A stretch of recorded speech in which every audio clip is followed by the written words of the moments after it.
Assalamualaikum warahmatullahi wabarakatuh. Perkenalkan, nama saya Jeffrey Kurniawan, mahasiswa S2 Magister Ilmu Hukum, Fakultas Hukum, Universitas Internasional Batam. Baiklah, di sini saya akan mempresentasikan hasil ujian akhir semester saya pada mata kuliah Hukum Perbankan dengan judul Perlindungan dan Penegakan Hukum Terhadap Nasabah, dalam hal ini adalah perusahaan dan bank perkreditan rakyat terkait kredit macet nasabah. Latar belakang masalah dalam penelitian ini, sebelum saya menjelaskan dasolen sama dasennya, kita harus mengetahui terlebih dahulu bahwa Peraturan Presiden Nomor 2 Tahun 2015 tentang Rencana Pembangunan Jangka Menengah Nasional tahun 2015 sampai dengan 2019 berimplikasi pada penguatan sektor perekonomian. Pemerintah melaksanakan penguatan sektor ekonomi nasional terkhusus pada bidang perbankan untuk mencapai tujuan pengembangan dan pertumbuhan kehidupan dengan mengedepankan perlindungan sosial. Pelaksanaan tersebut ialah dengan mengupayakan peningkatan kesempatan kerja serta pemberdayaan ekonomi dan kredit usaha. Di mana kita ketahui bahwa perkreditan adalah suatu penyediaan uang atau yang dipersamakan dengannya, yang didasari atas perjanjian pinjam-meminjam antara pihak kreditur, yang dalam hal ini adalah bank, perusahaan atau perorangan, dengan pihak debitur yang biasa disebut dengan peminjam. Perjanjian kredit adalah suatu perjanjian pokok atau perjanjian induk yang mengatur hak dan kewajiban antara kreditur dengan debitur. Mengenai kredit telah diatur pada pasal 1 angka 11 Undang-Undang Nomor 10 Tahun 1998 tentang perubahan atas Undang-Undang Nomor 7 Tahun 1992 tentang perbankan. Ditegaskan bahwa hubungan kredit adalah hubungan kontraktual, yaitu hubungan yang berdasar pada perjanjian yang berbentuk pinjam-meminjam. Para nasabah yang telah mendapat kredit dari bank tidak seluruhnya dapat mengembalikan dengan baik sesuai waktu yang diperjanjikan. Dalam kenyataannya, selalu ada sebagian nasabah karena suatu sebab tidak dapat mengembalikan kredit yang telah diberikan, sehingga terjadilah kredit macet. Kredit macet merupakan bagian dari kredit bermasalah, yang kita ketahui bahwa kredit bermasalah atau dikenal dengan istilah lain ialah disebut sebagai non-performing loan, ialah suatu keadaan atau kondisi di mana debitur mengingkari janjinya untuk membayar bunga dan atau kredit pokok yang telah jatuh tempo pembayaran, sehingga terjadi keterlambatan pembayaran atau bahkan dimungkinkan terjadi kondisi atau keadaan sama sekali tidak ada pembayaran. Bagi masyarakat, kredit sangat diperlukan dalam mendukung dan mengembangkan usahanya, di mana dengan menggunakan dana kredit bisa digunakan untuk pengadaan atau peningkatan berbagai faktor produksi, baik berupa tambahan modal kerja, bahan baku, perluasan pasar, peningkatan kemampuan sumber daya manusia, sumber daya alam, teknologi, dan lain sebagainya. Setiap penyaluran kredit oleh kreditur tentu mengandung resiko karena adanya keterbatasan kemampuan manusia dalam memprediksi masa yang akan datang. Untuk itu, bank harus merencanakan sedemikian rupa dan berusaha untuk menekan risiko munculnya kredit bermasalah.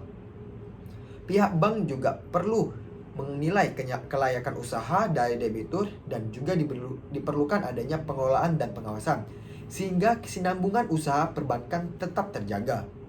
Kredit bermasalah timbul tidak dengan seketika, melainkan secara bertahap, di mana terjadi penurunan berbagai aspek yang dimiliki debitur yang berakhir dengan ketidakmampuan debitur membayar kreditnya. Mencari penyebab kredit bermasalah adalah sulit karena banyak faktor yang mempengaruhi, baik bersifat internal maupun eksternal. Faktor eksternal berasal dari luar perusahaan, seperti keadaan ekonomi, persaingan, bencana alam, dan dari debitur itu sendiri. Sedangkan faktor internal berasal dari dalam perusahaan, seperti kesalahan penilaian dalam pemberian kredit atau minimnya pengawasan dan pembinaan terhadap kredit yang disalurkan. Kredit bermasalah disebabkan berbagai faktor yang berkaitan satu sama lainnya. Untuk itu harus segera mungkin mendapatkan penyelesaian karena dapat menyebabkan terganggunya kondisi bank. Baiklah, berdasarkan apa yang saya jelaskan tadi, baru kita mengetahui dasolen dan dasennya, di mana dasolen atau harapan seharusnya yaitu Peraturan Otorita Jasa Keuangan Republik Indonesia Nomor 11 POJK.03/2020 pada pasal 2 ayat 1 menjelaskan bank dapat menerapkan kebijakan yang mendukung stimulus pertumbuhan ekonomi untuk debitur yang terkena dampak COVID-19, termasuk debitur usaha mikro, kecil, dan menengah. Tetapi pada dasen, yaitu faktanya, dikutip dari CNN Indonesia tertanggal 4 Agustus 2020, yaitu PT Pevindo Biro Kredit mengatakan jumlah debitur resiko sangat tinggi atau gagal bayar kredit sangat meningkat di tengah pandemi COVID-19 ini.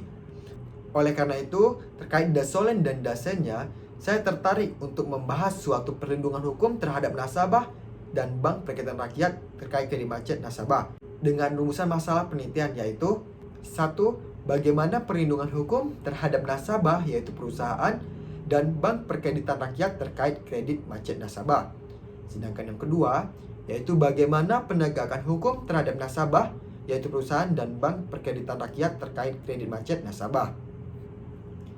Di sini saya menggunakan teori perlindungan hukum untuk membahas hasil ujian akhir saya, yaitu saya mengambil teori perlindungan hukum menurut Philippus M. Hudson, di mana perlindungan hukum dapat ditinjau dari dua hal, yakni perlindungan hukum secara preventif dan represif. Perlindungan hukum secara preventif dapat ditempuh dengan dua sarana, yaitu melalui sarana peraturan undang-undang dan melalui sarana perjanjian. Sedangkan perlindungan hukum secara represif dapat ditempuh melalui jalur peradilan. Selanjutnya adalah metode penelitian. Yang pertama adalah rancangan penelitian, yaitu penelitian hukum ini menggunakan pendekatan normatif. Yang kedua, objek penelitian yang saya gunakan yaitu data sekunder yang terbagi dari tiga, yaitu bahan hukum primer, bahan hukum sekunder, dan bahan hukum tersier. Bahan hukum primer yang saya gunakan adalah Undang-Undang Dasar 1945, Undang-Undang Perbankan yaitu Undang-Undang Nomor 10 Tahun 1998, dan yang kedua adalah bahan hukum sekunder yang saya gunakan yaitu buku, jurnal, dan hasil penelitian. Dan yang terakhir adalah bahan hukum tersier yang saya gunakan yaitu kamus hukum. Yang ketiga, teknik pengumpulan data yang saya gunakan adalah studi kepustakaan. Dan yang terakhir, metode analisis data saya yaitu deskriptif kualitatif. Baiklah, selanjutnya saya akan membahas hasil penelitian dan pembahasan. Di mana hasil penelitian ini saya melihat berdasarkan faktor penyebab kredit macet bagi nasabah Bank Perkreditan Rakyat, di mana pinjaman kredit macet dipengaruhi oleh faktor spesifik bank dan faktor spesifik nasabah. Faktor spesifik bank termasuk ke dalam penilaian kredit yang buruk dan pemantauan kredit, ukuran kredit, kompromi integritas dalam menyetujui dan selera risiko bank yang besar, bunga tinggi, dan persyaratan kredit yang lemah. Sedangkan faktor penyebab spesifik nasabah atau peminjam adalah pengalihan pinjaman, budaya kredit pelanggan yang buruk dan disengaja. Secara umum, penyebab munculnya kredit bermasalah dapat dikelompokkan menjadi dua, yaitu faktor internal bank dan faktor debitur. Untuk faktor internal bank sendiri, yang pertama adalah bank melakukan kebijakan pemberian kredit yang terlalu ekspansif dan agresif untuk mengejar target pemberian dan pertumbuhan kredit yang tinggi dalam waktu relatif singkat sehingga prosedur pemberian kredit yang sehat terabaikan. Yang kedua, bank tidak melakukan penyebaran risiko dalam kebijakan pemberian kredit. Yang ketiga, kelemahan pada tahap analisis pemberian kredit. Yang keempat, kelemahan pada tahap perjanjian kredit. Yang kelima, kelemahan dalam tahap pencarian kredit. Yang keenam, kelemahan dalam sistem pengawasan kredit. Dan yang terakhir adalah terjadinya kelemahan dalam sistem dokumentasi dan administrasi kredit. Untuk faktor debitur sendiri, yang pertama adalah itikat yang tidak baik dari debitur dan sengaja melakukan perbuatan melawan hukum terhadap bank dengan bermacam modus operandi, antara lain deteksi dari sikap dan perbuatan debitur yang kurang baik. Yang kedua adalah kelemahan manajemen, antara lain struktur keuangan atau keuangan sangat lemah, prospek keuangan kurang baik, kurang pengalaman dalam mengelola usaha sesuai dinamika kondisi dan situasi yang berkurang. Selanjutnya, pembahasan dalam penelitian ini yaitu yang pertama adalah perlindungan hukum terhadap nasabah, perusahaan, dan Bank Perkreditan Rakyat terkait kredit macet nasabah. Berdasarkan isi pasal 1 ayat 3 Undang-Undang Dasar 1945, amandemen keempat, maka seluruh warga negara Indonesia berhak mendapat perlindungan hukum. Perlindungan hukum adalah suatu perlindungan yang diberikan kepada subjek hukum ke dalam bentuk perangkat baik yang bersifat preventif maupun yang bersifat represif, baik yang lisan maupun yang tertulis. Dengan kata lain, dapat dikatakan bahwa perlindungan hukum sebagai suatu gambaran tersendiri dari fungsi hukum itu sendiri, yang memiliki konsep bahwa hukum memberikan suatu keadilan, ketertiban, kepastian, kemanfaatan, dan kedamaian. Mengenai penyelamatan kredit bermasalah dapat dilakukan dengan berpedoman kepada Undang-Undang Republik Indonesia Nomor 8 Tahun 1999 yang pada prinsipnya mengatur penyelesaian sengketa konsumen terhadap kredit bermasalah. Sebelum diselesaikan melalui lembaga hukum adalah melalui alternatif penanganan secara penjadwalan kembali, yaitu rescheduling. Yang kedua adalah persyaratan kembali, dan yang ketiga adalah dan penataan kembali, yaitu restruktur. Dalam surat edaran tersebut, yang dimaksud dengan penyelamatan kredit bermasalah melalui rescheduling, reconditioning, dan restructuring adalah sebagai berikut. Yang pertama adalah melalui rescheduling atau penjadwalan kembali, yaitu suatu upaya hukum untuk melakukan perubahan terhadap beberapa syarat perjanjian kredit yang berkenaan dengan jadwal pembayaran kembali atau jangka waktu kredit termasuk tenggang, termasuk perubahan jumlah angsuran bila perlu dengan penambahan kredit. Yang kedua, melalui persyaratan kembali, yaitu melakukan perubahan atas sebagian atau seluruh persyaratan perjanjian yang tidak terbatas hanya kepada perubahan jadwal angsuran atau jangka waktu kredit saja, tetapi perubahan kredit tersebut tanpa memberikan tambahan kredit atau tambahan melakukan konversi atau seluruh atau sebagian dari kredit menjadi equity perusahaan.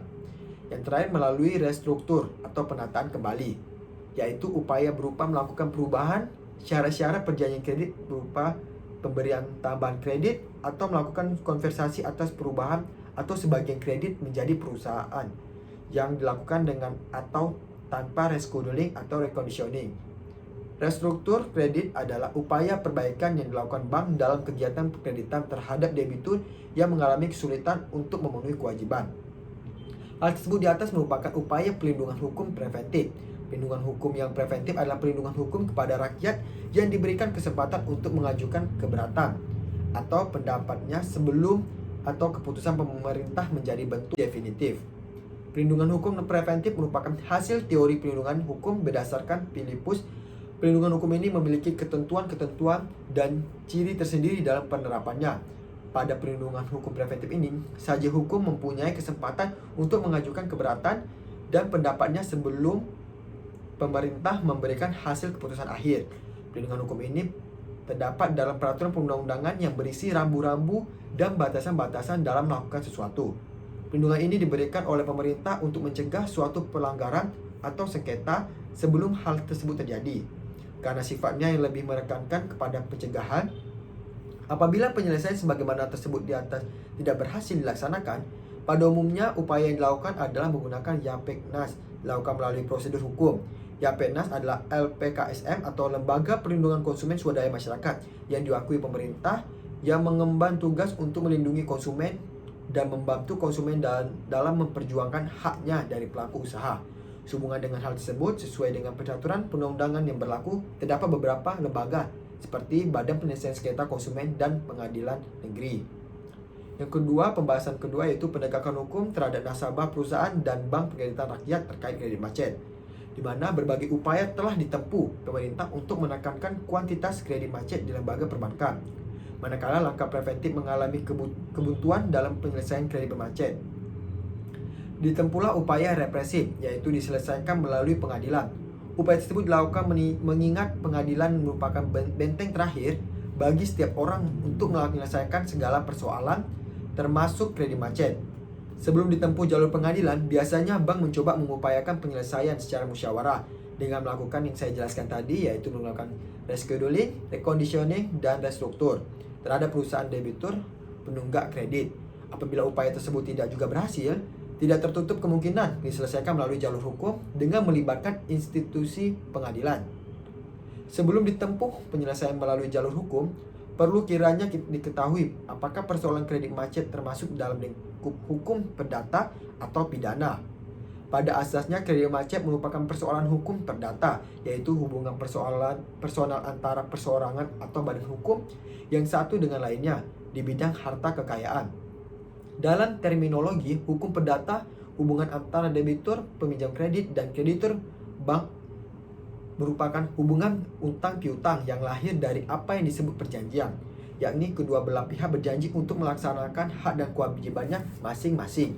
Pihak debitur dengan memperoleh kredit dari bank berjanji kepada kreditur untuk mengembalikan kredit beserta biaya dan bunga sesuai waktu yang telah disepakati bersama. Untuk menjamin dilaksanakan janji tersebut, debitur memberikan pengikat yang lazim disebut jaminan atau agunan, baik kebendaan maupun perorangan. Dengan adanya jaminan tersebut, Manakala debitur ingkar janji, yaitu tidak memenuhi kewajiban sesuai perjanjian, kreditur dapat menuntut pemenuhan utang dari barang jaminan. Kreditur dapat meminta dilakukan penyitaan dan penjualan lelang atas agunan dan aset lain yang dimiliki debitur jika agunan tidak mencukupi untuk membayar utang. Kasus kredit macet yang pada dasarnya merupakan persoalan hukum perdata tidak tertutup kemungkinan bersinggungan dengan hukum pidana. Aspek kriminal dari kasus kredit macet umumnya terjadi pada saat proses permohonan kredit dan pada saat pengucuran kredit. Ketika permohonan kredit diajukan, tidak jarang terjadi kenakalan debitur, baik sendiri atau atas kerjasama dengan pejabat bank, seperti melakukan kolusi dan konspirasi dalam penyaluran kredit. KKN antara debitur dan pejabat bank agaknya sudah mentradisi dalam penyaluran kredit, terutama di bank pemerintah. Akibat diwarnai KKN, maka banyak terjadi pengucuran kredit meski tanpa didahului akad kredit atau tanpa agunan yang safe. Menurut pasal 49 ayat 2 Undang-Undang Perbankan, pejabat bank yaitu komisaris, direksi atau pegawai baik pada bank swasta ataupun bank pemerintah yang melakukan kolusi dengan debitur untuk mempermudah pemberian kredit diancam penjara minimal 3 tahun maksimal 8 tahun dan denda minimal 5 miliar maksimal 100 miliar. Apabila kolusi dilakukan oleh pejabat bank pemerintah yang mengakibatkan kerugian negara dapat dijerat Undang-Undang Korupsi, yaitu Undang-Undang Nomor 3 Tahun 1971 Junto Undang-Undang Nomor 31 Tahun 1999 dengan ancaman hukuman seumur hidup atau penjara paling lama 20 tahun dan denda paling tinggi 30 juta. Bahkan jika korupsi tersebut merugikan negara dalam jumlah amat besar dan berpengaruh luas terhadap kehidupan masyarakat, diancam pidana mati. Jadi, sudah jelas bahwa perangkat hukum pidana dan perdata telah memberikan pedoman dalam penyelesaian kasus kredit macet. Persoalannya sekarang adalah apakah peranti hukum yang tersedia tersebut telah didayagunakan secara optimal dan konsisten oleh pemerintah dalam penyelesaian kasus kredit macet di Indonesia. Penyelesaian secara internal seperti rescheduling, reconditioning, atau restruktur tidak boleh mengabaikan aspek hukum perdata. Jika memang perlu dilakukan, apabila kasus kredit macet semata-mata karena masalah perdata murni, penyelesaian kredit melalui jalur hukum perdata hendaknya ditempuh dengan baik. Kesemuanya itu dimaksudkan agar skandal kredit macet dapat diminimalisasi dari panggung perbankan kita. Namun, upaya penyelesaian melalui jalur hukum perdata tidak boleh menutup jalur hukum pidana. Jika memang terdapat indikasi terjadi tindak kriminal, apabila dalam suatu kasus kredit macet terdapat bukti-bukti awal terjadinya pelanggaran hukum pidana, perbuatan tersebut harus ditindak secara tegas dan transparan. Inkonsistensi penegakan hukum di samping mengabaikan berlarut-larutnya penyelesaian kasus kredit macet juga dapat menjadikan perangkat hukum kita mandul sehingga tidak mempunyai daya upaya untuk memaksa debitur nakal memenuhi kewajibannya. Ujung-ujungnya yang dirugikan adalah lembaga perbankan dan negara secara keseluruhan. Kesimpulan dari penelitian ini yaitu, pertama adalah perlindungan hukum terhadap nasabah dan bank penelitian rakyat terkait kredit macet nasabah dapat ditinjau dari dua hal, yaitu perlindungan hukum secara preventif dan represif. Perlindungan hukum secara preventif dapat ditempuh dengan melalui alternatif penanganan secara penjadwalan kembali, persyaratan kembali, dan penataan kembali. Sedangkan perlindungan hukum secara represif apabila penyelesaian sebagaimana tersebut tidak berhasil dilaksanakan, pada umumnya upaya dilakukan Yapeknas dilakukan melalui prosedur hukum sesuai dengan peraturan perundang-undangan yang berlaku. Terdapat beberapa lembaga seperti Badan Penyelesaian Sengketa Konsumen dan Pengadilan Negeri. Kesimpulan kedua adalah penegakan hukum terhadap nasabah dan bank penelitian rakyat terkait kredit macet nasabah apabila dalam kasus kredit macet terdapat bukti-bukti awal terjadinya pelanggaran hukum pidana, perbuatan tersebut harus ditindak secara tegas dan transparan. Inkonsistensi penegakan hukum di samping mengabaikan berlarut-larutnya penyelesaian kredit macet juga dapat menjadikan perangkat hukum kita mandul sehingga kita mempunyai upaya untuk memaksa debitur nakal memenuhi kewajibannya. Ujung-ujungnya yang dirugikan adalah lembaga perbankan dan negara secara keseluruhan. Baiklah, itu saja hasil penelitian saya terkait perlindungan dan penegakan hukum terhadap nasabah, perusahaan, dan bank penelitian rakyat terkait kredit macet nasabah. Semoga hasil penelitian ini dapat bermanfaat, bisa menjadikan bahan referensi untuk kedepannya. Sekian, terima kasih. Wassalamualaikum warahmatullahi wabarakatuh.